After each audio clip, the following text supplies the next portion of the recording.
With us, our buddy Phil Ittner, the veteran war correspondent in, it says in Lviv this week, or is he in Kiev? No. Hey, Phil. I'm in Kiev, Tom. Okay, you're in Kiev, and Phil's got a YouTube video blog, or vblog. Philip is spelled with one L. Ittner is spelled with two T's, Philipittner. Search for that over on YouTube. It's also his Twitter handle. Hey, Phil, how you doing? How is life in Kiev, and how are you doing, and how are the people around you in Ukraine doing? Well, we've had the 1 year anniversary now. We kind of anticipated maybe a large scale attack or some sort of missile threat. That didn't happen, and it's a bit puzzling, frankly. Mm-hmm. But we are headed into spring. Yesterday was the first day of spring. It's widely celebrated here.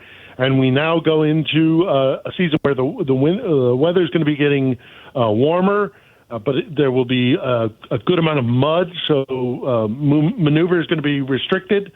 But it is heading towards a fighting season. And while fighting hasn't ever really stopped, it looks like things are going to intensify spring into summer.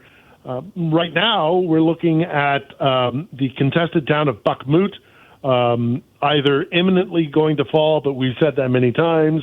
Ukrainian forces remain there. There's a lot of talk about at what point does Ukraine pull out of the city, or do they keep fighting for it? When is that going to be kind of a Pyrrhic victory? Mm-hmm. There's news of attacks inside of Russia that is being attributed to saboteurs by the Kremlin.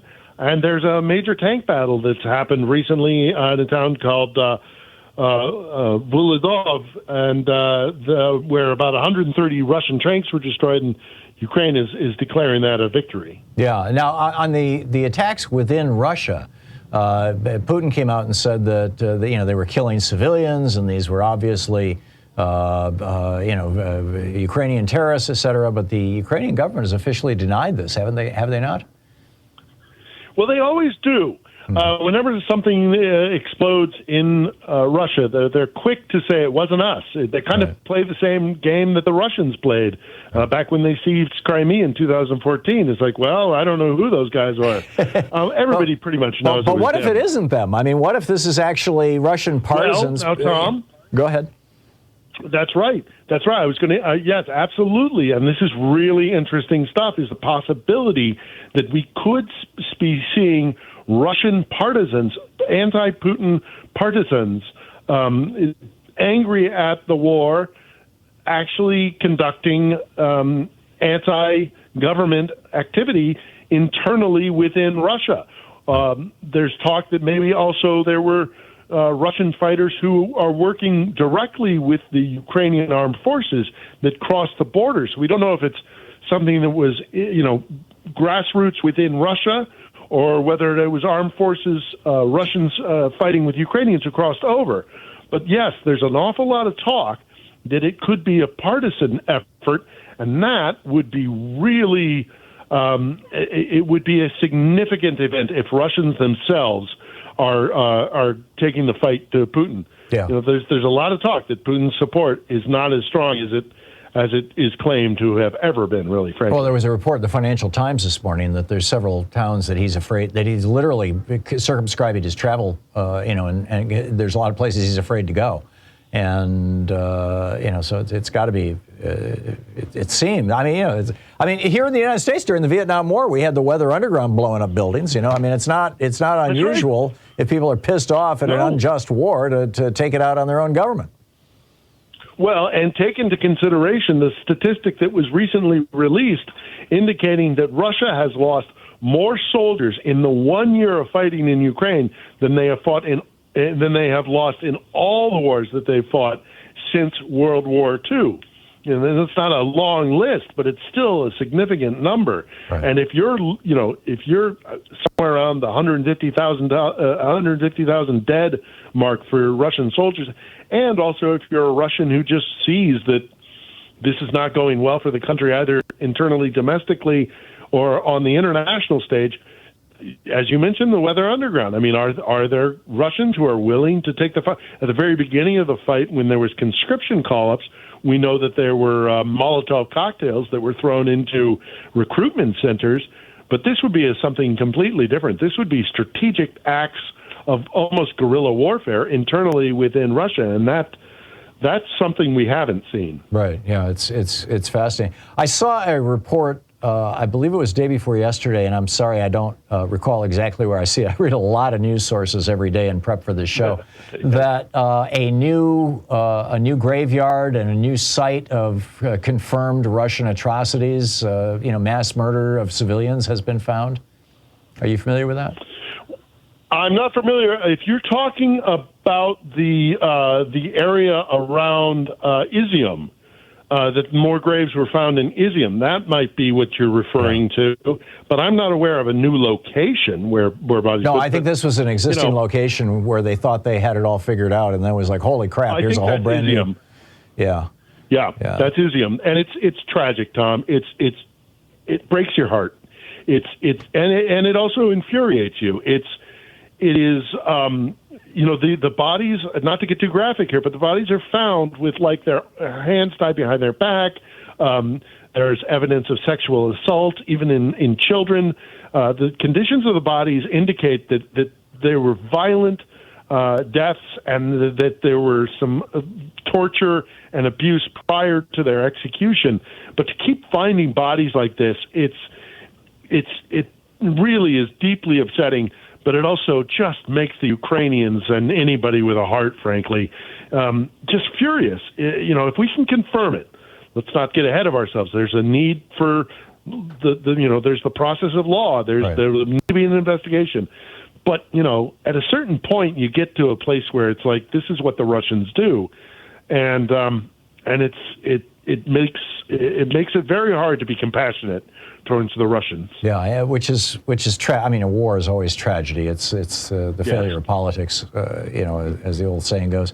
But how is news communicated in Ukraine right now? I mean, so much of the infrastructure of that country has been destroyed. Are people using shortwave radio? Are there radio television stations operating in the cities, in the countryside? How does the average Ukrainian find out what's going on? You said Ukrainians are really pissed off about these atrocities. How do they know? Well, the standard go-to is the radio. That's something that you can always fall back on. And many Ukrainians have gone out and bought radios for that very purpose. Mm-hmm. And they're still broadcasting as best they can. Now, having said that, they are also a modern country with a robust telecommunications network, both landlines and signals. So they get the internet, they get Wi-Fi, and they get they're able to access the internet on their phones. So it's only in the very intense areas where everything is decimated, again, in that eastern fighting out near Bakhmut and in the Donbass, where maybe the cell phone towers have been knocked down.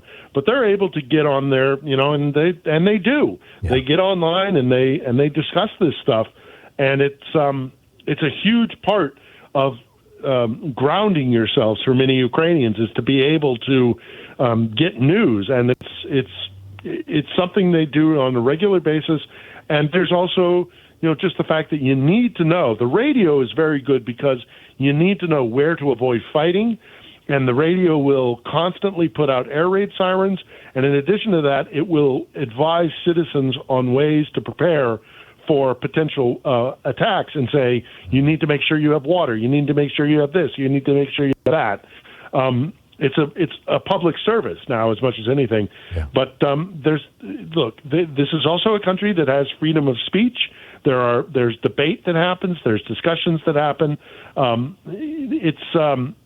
It's more or less been maintained, the freedom of speech. A couple kind of fifth columnists have been shut down in their journal, and the Russian propagandists make an awful lot out of that. In that, they're we did that in World War I. I mean, Woodrow Wilson did that in World War I and in World War II. Frankly, I mean, information warfare is a real thing. But where does information warfare border on freedom of speech and a free press? Right. And the Ukrainians are doing their very best to maintain that. I mean, there are people that say awful things that are anti-Zelensky, that are pro-Russia, and they are not shut down if they are found to be acting in good faith.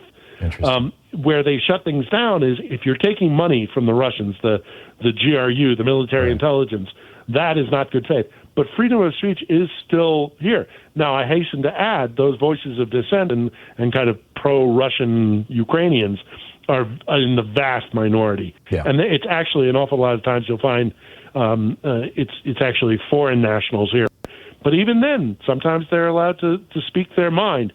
But the overwhelming sentiment here, and it is relayed in terms of communications, is that the Ukrainians are standing together, standing strong, and that they'll resist with everything they've got. I was pleased to see you on the air last week with Ali Velshi. He's been a guest on our program many times, and he's a good guy. I think he's one of the most decent, thoughtful, well-educated, and by well-educated, I mean, the ways of the world, right? He's been around. Yes. People I have known Ali for about 10 years. Oh, wow. And you're right. He's aside from being an excellent journalist and a thoughtful one, he's a genuinely kind and reflective person. And decent. And we were happy to see him here, and I was happy to talk to him. Yeah, and in the 25 seconds we've got left, I'm just wondering, what is the presence of international press like these days in Ukraine? Has the interest of the world waned?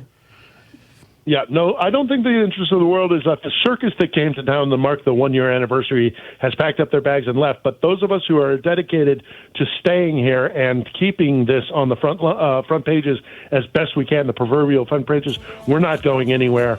There are rotations that will continue. I don't see the interest diminishing. And even if it did, there are those of us who are dedicated to Ukraine who will stay here to the bitter end. And that's what I intend to do, Tom. Good on you. Phil Ittner, check out his video blogs over at YouTube.